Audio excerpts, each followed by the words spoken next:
अखिल sir, ये जो सर्वे इस टाइम आया है, बहुत एक चौंकाने वाली बात, सर्वे के सारे आंकड़े किनारे। पहली बात तो मैं ये समझना चाहता हूं सर, इन आंकड़ों में भारतीय जनता पार्टी की नहीं एनडीए की बात हुई है, कैसे देखते हैं आप इसको? देखिए रामप्रकाश जी, मुझे ऐसा लगता है, देखिए आज के तारीख में कोई भी चैनल आप खोलें, कोई भी पैनलिस्ट को सुने, आप पूर्वानुमान लगा सकते हैं वो क्या बोलेगा। और मैं भी उसमें शामिल हूं। अखिल स्वामी क्या बोलेगा ये भी जनता को पता है, श्रोताओं को पता है। सुनील शुक्ला साहब क्या बोलेंगे, आत्मजीत सिंह साहब क्या बोलेंगे और गढ़वी साहब क्या बोलेंगे, सबको अंदाजा है वो क्या बोलेंगे। उसी तरह से संबित पात्रा क्या बोलेंगे ये भी लोगों को अंदाजा है।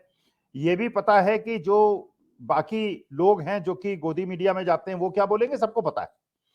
उसी हिसाब से मैं कह रहा हूं ये जो आया है एबीपी न्यूज का और सी वोटर सर्वे का, वो क्या करेगा और क्या होने वाला है, मैं केवल उसी आधार पे मेरा प्रेडिक्शन ये है कि बीजेपी को, इसका मतलब एबीपी न्यूज को यह पता है कि 195 में से 235 सीटें मिलने की संभावना है।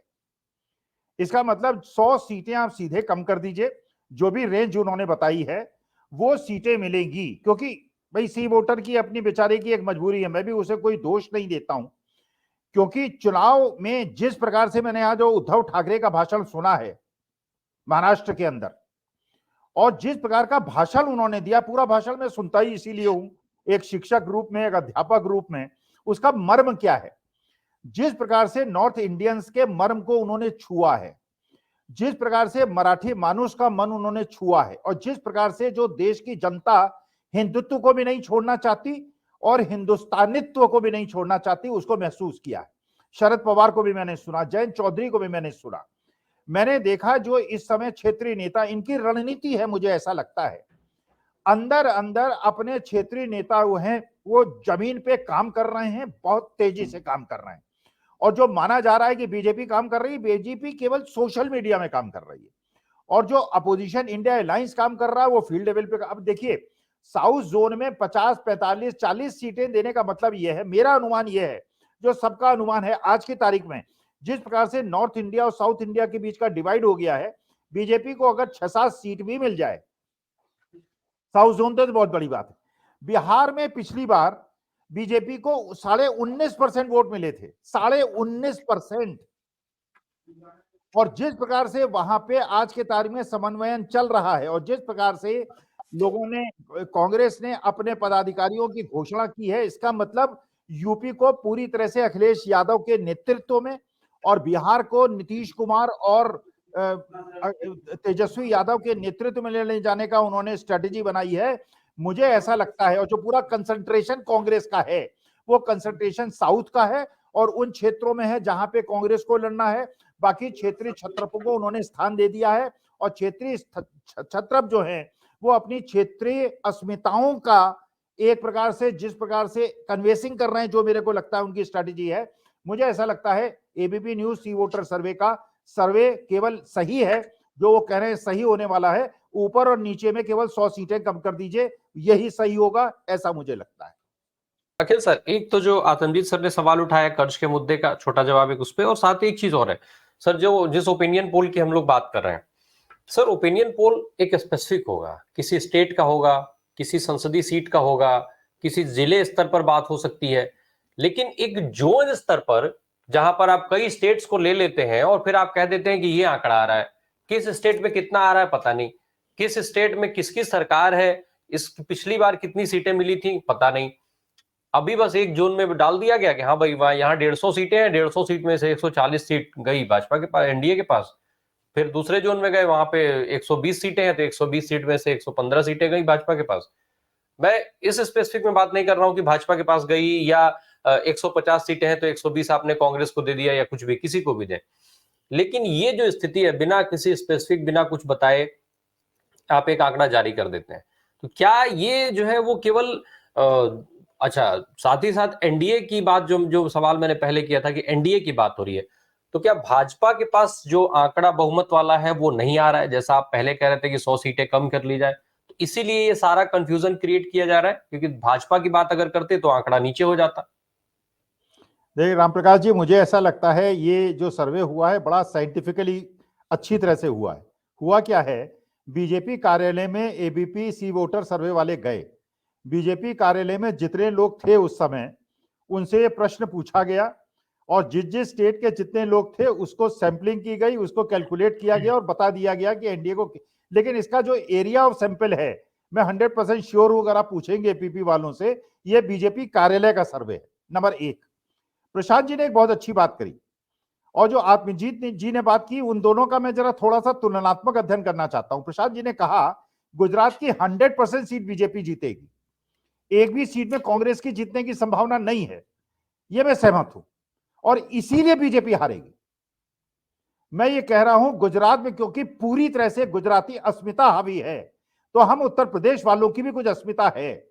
और जो प्रशांत जी ने कहा कि उत्तर प्रदेश में वही स्थिति है जो गुजरात में है, अगर उत्तर प्रदेश में 40 सीट भी बीजेपी जीत जाए, अगर ईमानदारी से चुनाव हो, तो अगर चुनाव आयोग उस तरह का चुनाव ना करे कि चीफ जस्टिस ऑफ इंडिया को बाहर कर दिया गया। और देखिए, महाराष्ट्र में उद्धव ठाकरे का मैं भाषण सुन रहा था, उद्धव ठाकरे ने उत्तर प्रदेश, बिहार वाले और मराठी मानुष को यही करते हुए कहा है, सूरत में सारा हीरा उद्योग ले गए हैं। 2-3 लाख आदमी जो हीरा उद्योग मुंबई के अंदर था, जिसमें गुजराती भी हैं, मराठी भी हैं, यूपी वाले भी हैं, क्या अपना बेस बंबई से अब सूरत ले जाएंगे? आप पूरे हिंदुस्तान की इंडस्ट्री को गुजरात लिए चले जा रहे हैं। आप गुजरात की 26-27 सीट जितने हैं सब ले जाइए, लेकिन इसकी प्रतिक्रिया हिंदुस्तान में होगी। आत्मजीत सिंह जी ने एक बात पूछी, आर्मी में गुजरात के कितने लोग जाते हैं? एक प्रश्न और पूछता हूं, ये जितने स्पोर्ट्समैन हैं, ये जितने भी पदक जीत के आए हुए लोग हैं, उसमें गुजराती कितने हैं? एक भी गुजराती का नाम बता दीजिए आप। और जो बजट एलोकेट हुआ है स्पोर्ट्स के लिए, गुजरात के लिए ज्यादा होता है और मेरे हरियाणा उत्तर प्रदेश के लिए कम होता है।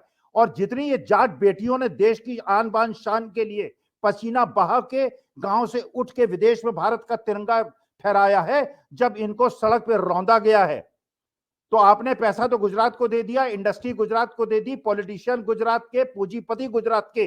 बाकी हिंदुस्तान अगर रिएक्ट नहीं करता, मुझे नहीं लगता रिएक्ट नहीं करेगा। साउथ में बात टूटनी शुरू हो गई है, नॉर्थ इंडिया डोमिनेट कर रहा है। अब उत्तर प्रदेश, बिहार में भी ये प्रश्न उठना शुरू हो गया है कि सारी इंडस्ट्री गुजरात में क्यों जा रही है, और हमको हिंदू मुसलमान में उलझा दिया, और सारे लोग मध्य प्रदेश, राजस्थान से गुजरात नौकरी करने क्यों जाते हैं? 450 का सिलेंडर दीजिए, चिरंजीवी योजना वापस मत लीजिए, 3100 रुपए का धान खरीदिए जो आपने गारंटी दी थी। नहीं देंगे तो छत्तीसगढ़, मध्य प्रदेश और पूरे हिंदुस्तान के लोग ये पूछेंगे, और गुजरात के लोग भी पूछेंगे, 450 का सिलेंडर हमको भी चाहिए।